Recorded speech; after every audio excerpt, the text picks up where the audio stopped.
Hello friends, welcome to my KD home tuition. KD home টিউশনের পক্ষ থেকে সবাইকে স্বাগত জানিয়ে শুরু করছি আজকের ভিডিও। আজ আমরা প্রথম পর্যায়ক্রমিক মূল্যায়ন কোশ্চেন পেপার 2024 ক্লাস সপ্তম শ্রেণীর বিষয় ভূগোল, সময় 30 মিনিট, পূর্ণমান 15। আজকে সেট 2 সম্পর্কে আলোচনা করব। এর আগে আমরা সেট 1 সম্পর্কে আলোচনা করেছি। যারা দেখোনি তারা আমাদের প্লেলিস্ট থেকে দেখে নিও, জাস্ট ফর কোশ্চেন। ওকে, দেখো, সঠিক উত্তরটি বেছে নিয়ে লেখো। সূর্য থেকে পৃথিবীর দূরত্ব সবচেয়ে বেশি কখন হয়? এর আগে কিন্তু আমরা আলোচনা করেছি, তাই এই কোশ্চেন নিয়ে আমরা জাস্ট, যেহেতু কোশ্চেন পেপার, তাই আমরা উত্তর আলোচনা করব না, তোমরা নিজেরা করার চেষ্টা করো। 2, দাগিম রেখাগুলি বিস্তৃত হয় কোন দিকে? পৃথিবীর কক্ষ বলা হয় কাকে? পৃথিবীর ছাদ বলা হয় কাকে? প্রত্যেকটাও সহজ কিন্তু। জাপানের রাজধানীর নাম কি?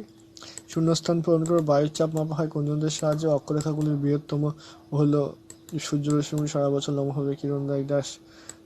তারপরে অনধিক 30টি বাক্যে লিখতে হবে এখানে, ঠিক আছে? দেখো, সমচাপ রেখা কাকে বলে? অর্ধবর্ষ বলতে কি বোঝো? অনধিক 25টি শব্দের মধ্যে যে কোনো একটি প্রশ্নের উত্তর দাও। তোমাদের দেখো, দাগিমা রেখা ও অক্ষরেখার মধ্যে একটি পার্থক্য লেখো, ভেরি ভেরি স্টার, আমরা সাজেশনেও আলোচনা করেছি।